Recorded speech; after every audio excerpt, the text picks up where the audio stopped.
Hello friends, welcome to our channel. ഇന്ന് നമ്മൾ discuss ചെയ്യാൻ പോകുന്നത് കമ്പ്യൂട്ടർ സിസ്റ്റം ആർക്കിടെക്ചർ മൊഡ്യൂൾ 1 ൽ വരുന്ന ടോപ്പിക്കാണ് ഇവല്യൂഷൻ ഓഫ് കമ്പ്യൂട്ടർ ആർക്കിടെക്ചർ. അപ്പോൾ സിലബസിലെ രണ്ടാമത്തെ ടോപ്പിക്കാണ്. പക്ഷെ നമ്മളുടെ ചാനലിൽ ഇത് ലാസ്റ്റ് ആയിട്ടാണ് ഈ ടോപ്പിക് നമ്മൾ ഡിസ്കസ് ചെയ്യുന്നത്. അത് വേറെ ഒന്നും കൊണ്ടല്ല, കാരണം ഈ ഒരു ടോപ്പിക് എന്ന് പറഞ്ഞു കഴിഞ്ഞാൽ സിലബസിലുള്ള ബാക്കി എല്ലാ ടോപ്പിക്കുകളുടെ ഒരു ബ്രീഫ് ഐഡിയ ആണ് കൊടുക്കുന്നത്. ഫസ്റ്റ് തന്നെ ഈ ടോപ്പിക് എടുത്തു കഴിഞ്ഞിട്ടുണ്ടെങ്കിൽ നമുക്കൊന്നും മനസ്സിലാവില്ല. അതുകൊണ്ടാണ് ഏറ്റവും ലാസ്റ്റ് ഈ ടോപ്പിക് വെച്ചത്. അപ്പോൾ ഇതിലുള്ള ഓരോ പോയിന്റുകളും നമ്മൾ ഓൾറെഡി ഡീറ്റെയിൽ ആയിട്ട് ഡിസ്കസ് ചെയ്ത് കഴിഞ്ഞു. ഓക്കെ, അപ്പോൾ അത് കഴിഞ്ഞിട്ട് പിന്നെ ഈ ടോപ്പിക് നോക്കുമ്പോൾ കുറച്ചും കൂടെ ഒരു ഐഡിയ കിട്ടും. അതുകൊണ്ടാണ് ഈ ടോപ്പിക് ഏറ്റവും ലാസ്റ്റത്തേക്ക് നമ്മൾ വെച്ചത്. ഓക്കെ, അപ്പോൾ അത്രേ ഉള്ളൂ. നമുക്കപ്പോൾ സ്റ്റാർട്ട് ചെയ്യാം. അപ്പോൾ അതിന് മുന്നായിട്ട് ആദ്യമായിട്ടാണ് എൻ്റെ ചാനൽ കാണുന്നതെങ്കിൽ, നിങ്ങൾക്ക് ഇഷ്ടപ്പെടുകയാണെങ്കിൽ ചാനൽ സബ്സ്ക്രൈബ് ചെയ്യുക, ലൈക്ക് ചെയ്യുക. അതുപോലെ തന്നെ എന്തെങ്കിലും മാറ്റം വരുത്താനുണ്ടെങ്കിൽ താഴെ കമൻറ്റ് ബോക്സിൽ പറയാം. ഓക്കെ, അപ്പോൾ നമുക്ക് സ്റ്റാർട്ട് ചെയ്യാം.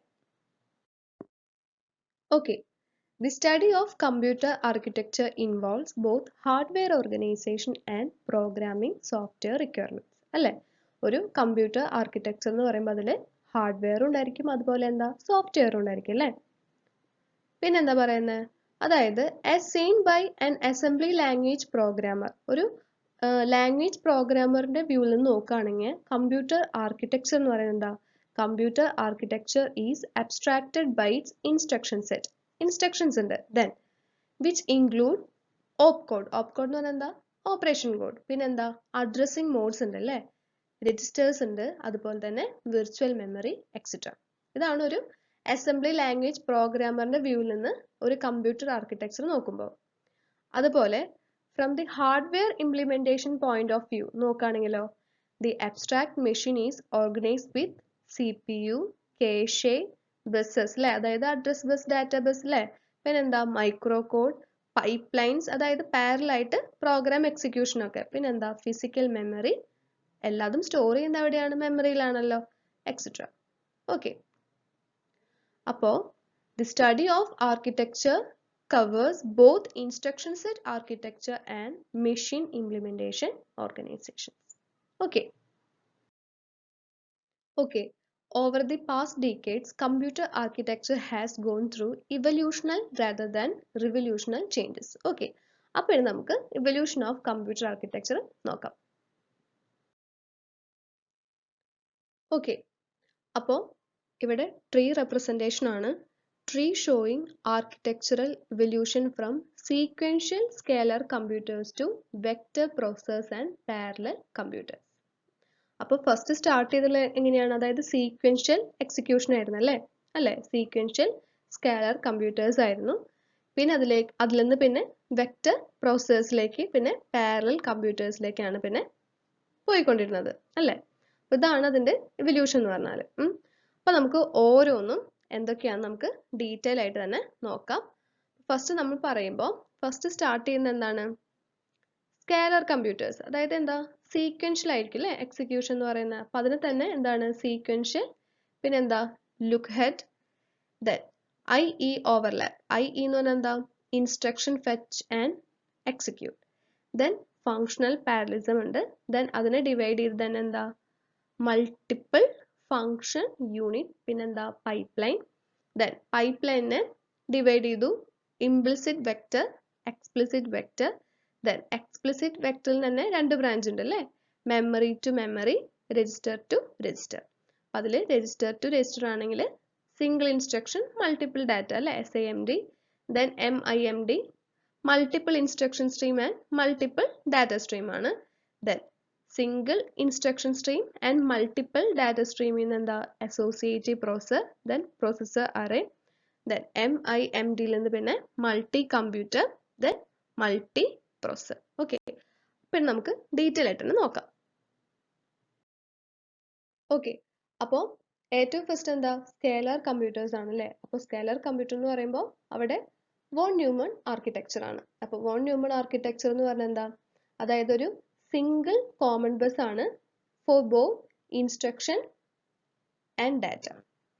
ഓക്കെ, അതുപോലെ തന്നെ എന്താ ഇൻസ്ട്രക്ഷൻ എക്സിക്യൂട്ട് ചെയ്യുന്നത് സീക്വൻഷ്യൽ ആയിട്ടാണ് എക്സിക്യൂട്ട് ചെയ്യുന്നത്. അതായത് ഒരു ഇൻസ്ട്രക്ഷൻ എക്സിക്യൂട്ട് ചെയ്തു, അതിനുശേഷം പിന്നെ അടുത്ത ഇൻസ്ട്രക്ഷൻ എക്സിക്യൂട്ട് ചെയ്തു. ഓക്കെ, അപ്പോൾ von Neumann architecture build as an sequential machine executing scalar data.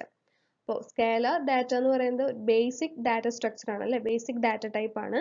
അപ്പോൾ അവിടെ എന്ന് പറഞ്ഞാൽ എന്താ, അതായത് at a time only an single atomic വാല്യൂനെയാണ് ഹോൾഡ് ചെയ്യാനായിട്ട് പറ്റുള്ളൂ. Okay, then the sequential computer was improved from bit serial to word parallel operation. Okay, അതുപോലെ തന്നെ fixed point to floating point operations. Then the von Neumann architecture is slow due to sequential execution of instructions in program. അല്ലേ, sequential ആയിട്ടാണ് execute ചെയ്യുന്നത്, അപ്പോൾ execution speed എന്ന് പറയുന്നത് എന്താണ്, slow ആവും. ഓക്കെ ഓക്കെ നെക്സ്റ്റ് നോക്കേണ്ടത് ലുക്ക് ഹെഡ്. അപ്പോൾ ലുക്ക് ഹെഡ് ടെക്നിക് എന്ന് പറഞ്ഞാൽ എന്താ, ഇൻട്രൊഡ്യൂസ് ടു പ്രീഫെച്ച് ഇൻസ്ട്രക്ഷൻസ്. അതായത് പ്രീഫെച്ച് ഇൻസ്ട്രക്ഷൻ എന്ന് പറയുമ്പോൾ എന്താ, ഒരു ഇൻസ്ട്രക്ഷൻ എടുക്കുമ്പോൾ ആ ഇൻസ്ട്രക്ഷൻ ഫെച്ച് ചെയ്തു, ദെൻ അതിനെ ഡീകോഡ് ചെയ്തു, ദെൻ എക്സിക്യൂട്ട് ചെയ്തു. അപ്പോൾ ഒരു ഇൻസ്ട്രക്ഷൻ എക്സിക്യൂട്ട് ചെയ്യാണ്, അതായത് ഒരു ഇൻസ്ട്രക്ഷൻ ഫെച്ച് ചെയ്തു, ആ ഇൻസ്ട്രക്ഷനെ ഡീകോഡ് ചെയ്യുന്ന ടൈമിൽ തന്നെ വേറൊരു ഇൻസ്ട്രക്ഷനും കൂടെ ഫെച്ച് ചെയ്യാം. ഓക്കെ, അപ്പോൾ ഇതെന്ന് പറയുന്നത് എന്ത് ചെയ്യുന്നു, enable functional parallelism. Okay, so functional parallelism was supported by two approaches. ഒന്നെന്ന് പറയുന്നത് എന്താ, use multiple functional units simultaneously. Then other is to practice pipelining at various processing levels. പൈപ്പ്ലൈനിങ് എന്താണെന്ന് നമുക്ക് അറിയാവുന്ന കാര്യം തന്നെയാണ്, അറിയാലോ അല്ലേ. അതാണ് ഓവർലാപ്പിംഗ് എന്ന് പറയുമ്പോൾ, ഒരു ഇൻസ്ട്രക്ഷൻ എക്സിക്യൂട്ട് ചെയ്യാണ്, സെയിം ടൈമിൽ തന്നെ വേറൊരു ഇൻസ്ട്രക്ഷനെ പ്രീഫെച്ച് ചെയ്ത് വെക്കാം. Okay, പൈപ്പ്ലൈനിങ്. The later include pipeline instruction execution, then pipeline arithmetic computation and memory access operations. So, pipelining has proven especially attractive in performing identical operations repeatedly over vector data string. അപ്പോൾ എന്താണ് ഒരു vector data എന്ന് അറിയാലോ, vector operant എന്ന് പറഞ്ഞാൽ അതായത് ordered set of n elements ആണ് അല്ലേ. അവിടെ n എന്ന് പറയുന്നതാണ് ലെങ്ത് ഓഫ് ദി വെക്റ്റർ എന്ന് പറയുന്നത്, അതായത് ഒരു അറേ, ഒരു രണ്ട് അറേ ആഡ് ചെയ്യാന്ന് വെച്ചോ, അപ്പൊ എന്താ, ഒരു ലൂപ്പ് വെച്ചിട്ടാണ് അത് പോസിബിൾ ആവുക അല്ലെ, ലൂപ്പ് ഐട്രേഷൻ വെച്ചിട്ട്. ഓക്കെ, അപ്പൊ അതാണ് പറയുന്നത് performing identical operations repeatedly over vector data string. So vector operations were originally carried out implicitly by software control looping, നമ്മൾ നേരത്തെ പറഞ്ഞല്ലോ, using scalar pipeline processors. Okay okay ഇനി നോക്കേണ്ടത് ഫ്ലിൻസ് ക്ലാസിഫിക്കേഷൻ ആണ്. ഫ്ലിൻ ക്ലാസിഫിക്കേഷൻ നമ്മൾ ഡീറ്റെയിൽ ആയിട്ട് നമ്മൾ ഡിസ്കസ് ചെയ്തിട്ടുള്ളതാണ്. അതൊന്നും മാത്രമല്ല, നമ്മളിപ്പോൾ പറഞ്ഞുകൊണ്ടിരിക്കുന്ന ഓരോ ഇവല്യൂഷൻ എന്ന് പറയുന്നത് സിലബസിലെ ഓരോ ടോപ്പിക്കുകളാണ്. അത് നമ്മൾ ഓൾറെഡി ഡിസ്കസ് ചെയ്ത് കഴിഞ്ഞിട്ടുണ്ട്. അപ്പോൾ നമ്മൾ വീണ്ടും അത് പറയേണ്ടെന്ന് വിചാരിക്കുന്നു, കാരണം നമ്മൾ ഡിസ്കസ് ചെയ്ത് കഴിഞ്ഞതാണല്ലോ.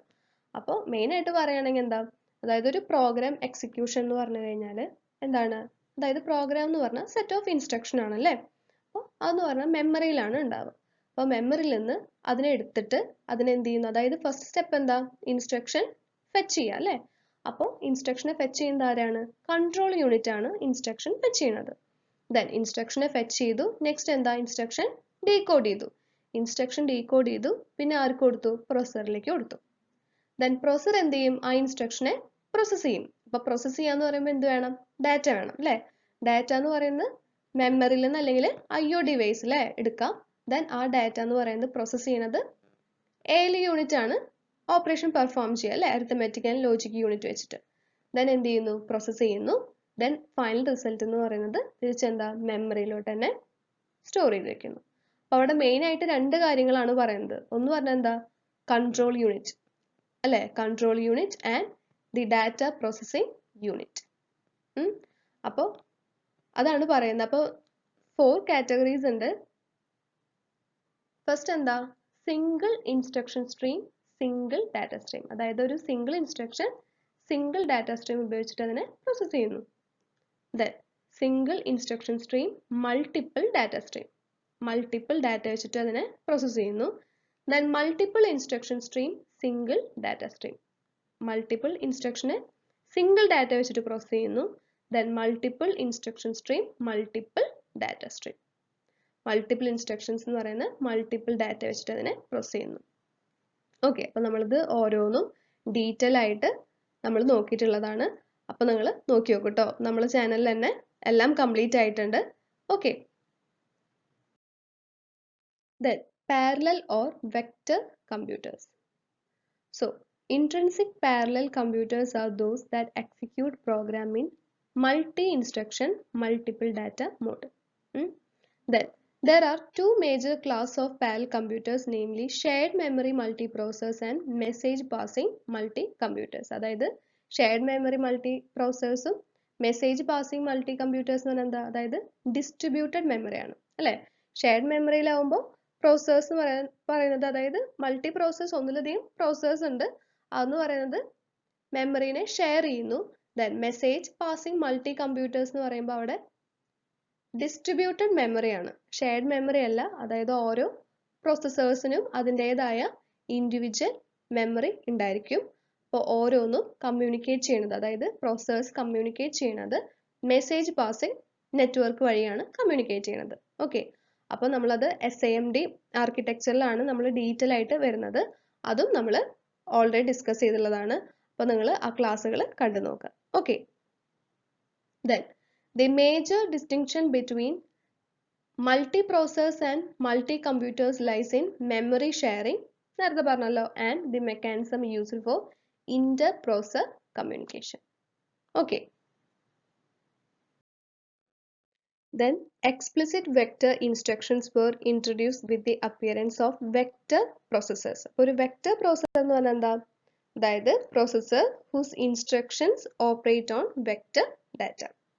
Then a vector processor is equipped with multiple vector pipelines that can be concurrently used under hardware or firmware control. ഇപ്പോൾ ഇവിടെ എന്ന് പറഞ്ഞാൽ മൾട്ടിപ്പിൾ വെക്റ്റർ പൈപ്പ്ലൈൻസ് ഉണ്ട്.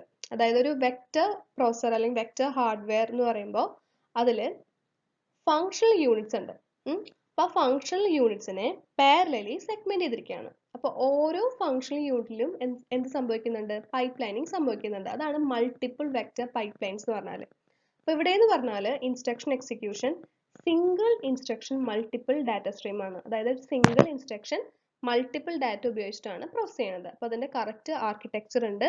അത് സിലബസിൽ വരുന്ന ഒരു ടോപ്പിക് ആണ് ശരിക്കും വെക്റ്റർ സൂപ്പർ കമ്പ്യൂട്ടർ എന്ന് പറഞ്ഞിട്ട്. അപ്പോൾ അതിൽ നമ്മൾ ആർക്കിടെക്ചറും അതിന്റെ കാര്യങ്ങളൊക്കെ ഡീറ്റെയിൽ ആയിട്ട് തന്നെ പറയുന്നുണ്ട്. Okay. Then there are two families of pipeline vector process. First പറയുന്നത് memory to memory architecture. Then second one എന്ന് പറയുന്നത് രജിസ്റ്റർ ടു രജിസ്റ്റർ ആർക്കിടെക്ചർ. അപ്പോൾ മെമ്മറി ടു മെമ്മറി ആർക്കിടെക്ചർ എന്ന് പറഞ്ഞാൽ വെക്റ്റർ ഓപ്പറൻസ് എവിടെ ഉണ്ടാവുക? മെമ്മറിയിലാണ് വെക്റ്റർ ഓപ്പറൻസ് ഉണ്ടാവുക. ഓക്കെ. അപ്പോൾ എന്ത് ചെയ്യുന്നു? മെമ്മറിയിൽ നിന്ന് ഡയറക്റ്റ് ആയിട്ട് ഈ വെക്റ്റർ ഓപ്പറൻസിനെ എടുക്കുന്നു. പിന്നെ എന്ത് പറഞ്ഞു? അതായത് അവിടെ ഫങ്ഷണൽ യൂണിറ്റ്സ് ഉണ്ടെന്ന് പറഞ്ഞു. വെക്റ്റർ പ്രോസസറിന്റെ സ്ട്രക്ചറിൽ, അതായത് ഹാർഡ്വെയറിൽ എന്തുണ്ട്? ഫങ്ഷണൽ യൂണിറ്റ്സ് ഉണ്ട്. ഓരോ ഫങ്ഷണൽ യൂണിറ്റിലും എന്താണ്? പൈപ്പ് ലൈനിങ് ആണ് സംഭവിച്ചുകൊണ്ടിരിക്കുന്നത്. ദെൻ എന്ത് ചെയ്തു? അതിനെ പ്രോസസ് ചെയ്തു. അതായത് ഒരു ഫസ്റ്റ് തന്നെ എന്താ? ഒരു സിംഗിൾ ഇൻസ്ട്രക്ഷൻ ആണ് അല്ലേ? അപ്പോൾ ഒരു ഫസ്റ്റ് ഇൻസ്ട്രക്ഷൻ എടുത്തു. ആ ഇൻസ്ട്രക്ഷൻ മൾട്ടിപ്പിൾ ഡാറ്റ വെച്ചിട്ടാണ് പ്രോസസ് ചെയ്യുന്നത്. അപ്പോൾ ഡാറ്റ വെച്ചിട്ട് പൈപ്പ് ലൈൻ വെച്ചിട്ട് പാരലൽ ആയിട്ടാണ് പ്രോസസ്സിംഗ് നടന്നത്. ദെൻ തിരിച്ച് റിസൾട്ട് എന്ന് പറയുന്നത് മെമ്മറിയിലോട്ട് സ്റ്റോർ ചെയ്ത് വെച്ചു. അതാണ് മെമ്മറി ടു മെമ്മറി ആർക്കിടെക്ചർ എന്ന് പറഞ്ഞാൽ. Okay. Supports the pipeline flow of vector operands directly from memory to pipelines and then back to the memory. Then register to register architecture. ഇപ്പോൾ register to register architecture എന്ന് പറയുമ്പോൾ direct മെമ്മറിയിൽ നിന്ന് അല്ല, മെമ്മറിയിൽ നിന്ന് രജിസ്റ്ററിലേക്കായിരിക്കും എടുത്തു വയ്ക്കുക. ഓക്കെ. ദെൻ രജിസ്റ്ററിൽ നിന്നാണ് പിന്നെ ഫങ്ഷൻ യൂണിറ്റിലേക്ക് പോവുക. അതാണ് പറയുന്നത് register to register architecture uses vector registers to interface between the memory and functional pipelines. Okay. അപ്പോൾ അത് ഡീറ്റെയിൽ ആയിട്ട് ടോപ്പിക്കിൽ പറയുന്നുണ്ട്. അപ്പോൾ അതിൻ്റെ ഒരു എന്താണ് സംഭവം എന്നുള്ളൊരു ബ്രീഫായിട്ടൊരു പോയിന്റ് മാത്രമാണ് ശരിക്കും പറഞ്ഞാൽ ഇവല്യൂഷൻ ഓഫ് ആർക്കിടെക്ചറിൽ പറയുന്നുള്ളൂ. അപ്പോൾ അത് പെട്ടെന്ന് കേൾക്കുമ്പോൾ എന്തോ വലിയ സംഭവം തോന്നും. പക്ഷെ ഒന്നുമല്ല കേട്ടോ, ഭയങ്കര സിമ്പിൾ ആണ്. ശരിക്കും പറഞ്ഞാൽ നമ്മൾ എല്ലാ ടോപ്പിക്കുകളും നമ്മളെ ചാനലിൽ ഓൾറെഡി നമ്മൾ ഡിസ്കസ് ചെയ്ത് കഴിഞ്ഞിട്ടുണ്ട്. അപ്പോൾ അത് സിമ്പിൾ ആണ്. ജസ്റ്റ് ഇപ്പോൾ ഇത് എന്താണെന്ന് മാത്രം അറിഞ്ഞിരിക്കുക, അത്രേ ഉള്ളൂ. Then another important branch of the architecture tree consists of SIMD computers for synchronized vector processing. അപ്പോൾ SIMD എന്ന് പറഞ്ഞാൽ അറിയാലോ, single instruction multiple data stream. ഒരു SIMD സൂപ്പർ കമ്പ്യൂട്ടേഴ്സ് എന്ന് പറഞ്ഞ നമുക്ക് ടോപ്പിക് ഉണ്ട്, അതും നമ്മൾ ഡിസ്കസ് ചെയ്തിട്ടുണ്ട്. അപ്പോൾ ഒന്നുമില്ല, അതായത് ഒരു സിംഗിൾ ഇൻസ്ട്രക്ഷൻ മൾട്ടിപ്പിൾ ഡാറ്റ. അപ്പോൾ നേരത്തെ പറഞ്ഞല്ലോ പൈപ്പ് ലൈനിങ് ആണെന്ന് പറഞ്ഞു. അതായത് ഇവിടെ എന്ന് പറഞ്ഞാൽ ഒരു അറേ ഓഫ് പ്രോസസ്സിംഗ് എലമെന്റ്സ് ഉണ്ടായിരിക്കും. അറേ ഓഫ് പ്രോസസ്സിംഗ് എലമെന്റ്സ് ഉണ്ടായിരിക്കും. അതാണ് എന്ത് ചെയ്യുന്നത്, ഇൻസ്ട്രക്ഷനെ പ്രോസസ്സ് ചെയ്യുന്നത്. അതെന്ന് പറയുന്നത് സിങ്ക്രണൈസ് ചെയ്യുന്നത് ഒരു സെയിം കൺട്രോളർ ഉപയോഗിച്ചിട്ടായിരിക്കും അതിനെ കൺട്രോൾ ചെയ്യുക. ഓക്കെ ഓക്കെ ഇനി നമുക്ക് നോക്കേണ്ടത് ഡെവലപ്മെന്റ് ലെയർ ആണ്. അപ്പോൾ നേരത്തെ ഫിഗർ ഫുൾ കംപ്ലീറ്റ് ചെയ്ത് നമ്മൾ ഓരോ ലെവലും എന്താണെന്നുള്ളത് നമ്മൾ ബ്രീഫ് ആയിട്ടാണ് നമ്മൾ പറഞ്ഞിട്ടുള്ളത്. കാരണം അതിൽ ഓരോന്ന് പറയുന്നത് ഓരോ ടോപ്പിക്കാണ് സിലബസിൽ, അത് നമ്മൾ ഓൾറെഡി ചാനലിൽ നമ്മൾ ഡിസ്കസ് ചെയ്ത് വെച്ചിട്ടുണ്ട്. ഓക്കെ ഇനി നമുക്ക് നോക്കേണ്ടത് ഡെവലപ്മെന്റ് ലെയർ ആണ്. അപ്പോൾ 6 ലെയേഴ്സ് ആണ് പറയുന്നത്. അപ്പോൾ അതിൽ ഫസ്റ്റ് എന്താ, applications, then programming environment, languages supported, communication model, addressing space, hardware, architecture. അപ്പോൾ അതിൽ ആപ്ലിക്കേഷൻസ് പ്രോഗ്രാമിംഗ് എൻവയോൺമെന്റ് എന്ന് പറയുന്നത് മെഷീൻ ഇൻഡിപെൻഡന്റ് ആണ്, ബാക്കിയുള്ളതെല്ലാം മെഷീൻ ഡിപ്പെൻഡന്റ് ആണ്. ഓക്കെ അപ്പോൾ നമുക്കിനി ഓരോന്ന് നോക്കാലോ.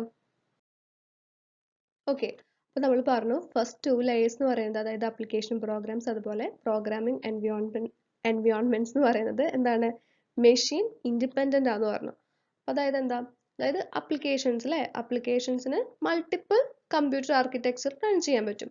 പക്ഷേ സോഫ്റ്റ്വെയറിന്റെ കേസ് എടുത്താലോ, അതെന്ന് പറയുന്നത് സ്പെസിഫിക് കമ്പ്യൂട്ടറിലാണ് റൺ ചെയ്യുക അല്ലേ. അപ്പം അതാണ് പറയുന്നത് ഇൻഡിപെൻഡന്റ് ഓഫ് മെഷീൻ ആർക്കിടെക്ചർ. അവിടെ എന്താ, the user programs can be ported to many computers with minimum conversion cost. Then ബാക്കിയുള്ള ലെയേഴ്സ് എന്തായിരുന്നു, അതായത് high level languages and communication model എന്ന് പറയുന്നത് ഡിപ്പെൻഡന്റ് ആണ് അല്ലേ. High level languages and communication model depend on architectural choice made in computer system. അതായത് software എന്ന് പറയുന്നത് സ്പെസിഫിക് കമ്പ്യൂട്ടറിലാണ് റൺ ചെയ്യാൻ പറ്റുള്ളൂ. From a programmer's viewpoint, these 2 layers should be architecture transparent. Okay. Then, programming languages such as Fortran, C, C++, Pascal, Ada, Lisp, and others can be supported by most computers. However, the communication models, shared variable versus message passing are mostly machine dependent. അല്ലേ, അതായത് communication model അതൊക്കെ എന്താണ്, ഒരു specific കമ്പ്യൂട്ടറിനെ depend ചെയ്യും. അതുപോലെ shared variable versus message passing ഒക്കെ. Okay അപ്പോൾ അത്രയേ ഉള്ളൂ, ചെറിയൊരു ടോപ്പിക്കാണ്. അതായത് ഇനി വരാൻ പോകുന്ന ടോപ്പിക്കുകളുടെ ഒരു ബ്രീഫ് ആയുള്ള ഒരു ഐഡിയ തരുന്ന ഒരു ടോപ്പിക്, അതാണ് ഇവല്യൂഷൻ ഓഫ് കമ്പ്യൂട്ടർ ആർക്കിടെക്ചറിൽ പറയുന്നത്. അപ്പോൾ അത്രയേ ഉള്ളൂ, നിങ്ങൾക്ക് മനസ്സിലായിട്ടുണ്ടാവുമെന്ന് വിചാരിക്കുന്നു. നമ്മൾ അതിലുള്ള എല്ലാ ടോപ്പിക്കുകളും നമ്മൾ എല്ലാതും ഓൾറെഡി ഡിസ്കസ് ചെയ്ത് വെച്ചിട്ടുള്ളതാണ്. അപ്പോൾ നിങ്ങളത് കണ്ടു നോക്കുക, നിങ്ങൾക്ക് എന്തായാലും അത് യൂസ്ഫുൾ ആയിരിക്കും, നിങ്ങൾക്ക് എന്തായാലും മനസ്സിലാവും ഞാൻ വിചാരിക്കുന്നു. അപ്പോൾ അത്രയേ ഉള്ളൂ. അപ്പോൾ നിങ്ങൾക്ക് ഇഷ്ടപ്പെട്ടെങ്കിൽ എൻ്റെ ചാനൽ സബ്സ്ക്രൈബ് ചെയ്യുക, ലൈക്ക് ചെയ്യുക, ഷെയർ ചെയ്യുക. അതുപോലെ എന്തെങ്കിലും മാറ്റം വരുത്തണം എന്നുണ്ടെങ്കിൽ കമൻറ്റ് ബോക്സിൽ പറയാം. ഓക്കെ അപ്പോൾ നമുക്കിനി അടുത്ത വീഡിയോയിൽ കാണാം. നമുക്കിനി ഒരു ടോപ്പിക്കും കൂടി ഉള്ളൂ, അതും കൂടെ കഴിഞ്ഞ് ഫസ്റ്റ് മോഡ്യൂൾ നമ്മുടെ കംപ്ലീറ്റ് ആവുകയാണ്. അപ്പോൾ ബാക്കിയുള്ള ടോപ്പിക്കുകളൊക്കെ എല്ലാവരും കാണാത്തവരുണ്ടെങ്കിൽ അതൊക്കെ കണ്ടു നോക്കുക. ഓക്കെ ഇനി നമുക്ക് ഈ ഒരു ടോപ്പിക്കും കൂടെ, ഇനി എടുക്കാൻ പോകുന്ന ടോപ്പിക്കും കൂടെ കഴിഞ്ഞിട്ടുണ്ടെങ്കിൽ പിന്നെ എക്സാമിന് വന്നിട്ടുള്ള ക്വസ്റ്റ്യൻസ്, ഓക്കെ പ്രീവിയസ് ക്വസ്റ്റ്യൻ പേപ്പറിലുള്ള ക്വസ്റ്റ്യൻസ് ആയിരിക്കും നമ്മൾ നോക്കാൻ പോകുന്നത്. അതുപോലെ പ്രോബ്ലംസും ഒക്കെ ഉണ്ടെങ്കിൽ നമുക്കത് ചെയ്തു പോകാമല്ലോ. ഓക്കെ അതിനുശേഷം പിന്നെ നമുക്ക് സെക്കൻഡ് മോഡ്യൂൾ സ്റ്റാർട്ട് ചെയ്യാം. ഓക്കെ അപ്പോൾ അതുവരെ എല്ലാവരും take care and bye bye.